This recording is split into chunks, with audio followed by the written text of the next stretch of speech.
మరి నిన్న తెలంగాణలోనే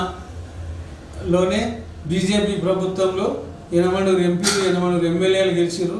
మరి దాని మీద నిన్న సిద్దిపేటలో మరి బీజేపీ వాళ్ళు కూడా ఏదైతే కార్మికుల గురించి మాట్లాడారు కదా, ఆ కార్మిక దాని మీద చట్టాన్ని మరి మీ మోడీ గారికి తీసుకుపోయి చెప్పండి. మరి మనకు కూడా మంచి మేలు చేస్తుంది కార్మికులు. దాని మీద కూడా మీరు బీజేపీ వాళ్ళు కూడా మేము మాట్లాడుతున్నాం. కార్మిక చట్టం అనేది మీకు తెలిసింది. నిన్న భవన నిర్మాణ కార్మికులు అనేది కార్మికులు కాదు, మీరు పెట్టిన మీటింగు మీ కార్యకర్తలు.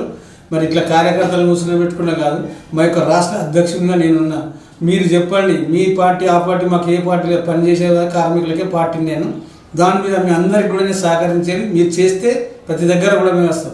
కానీ మీరు మీటింగ్ పెట్టుకొని పోయినసారి టీఆర్ఎస్ అట్లే చేసి మమ్మల్ని చెడగొట్టింది. ఇక్కడ కూడా మీరు ఏంటంటే రైతులను కానీ మాకు రైతులను బాధ లేదు, ఆటో కార్మికులని ఏళ్ళ మీద కాదు, మా చట్టంలోకి రావద్దు, మా చట్టంలో తీసుకోకూడదు.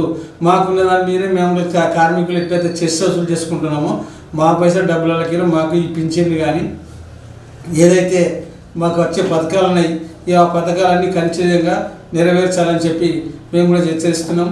మరి ప్రభుత్వాన్ని కూడా మీరు అడిగారు, వీళ్ళకి రాష్ట్ర ప్రభుత్వం ఏం చేస్తుంది పట్టించుకుంటలేదని మీరు మాట్లాడుతారు కదా. రాష్ట్ర ప్రభుత్వాన్ని కూడా మేము కూడా హెచ్చరిస్తున్నాం. మరి మీరు కేంద్ర ప్రభుత్వం, మీకున్న ప్రభుత్వంలో కేంద్రానికి వచ్చే నిధులు ఇవి చాలా ఉంటాయి. ఈ నిధులను కూడా దీని మీద మోడీ గారిని ఎల్ఐసికి అప్పచెప్తున్న అటువంటి దాని మీద మీరు చేస్తే మరి మీరు బీజేపీ మీటింగ్లు కాదు, మేము ఎక్కడ తిరగకుండా కూడా చేస్తాం. మేము మా దాన్ని ఎక్కడ ముట్టద్దు, మాకున్న చట్టాన్ని మాకే రావాలని చెప్పి ఈ సందర్భంగా తెలియజేస్తూ జై హింద్, జై భవన నిర్మాణ కార్మిక, జై జై.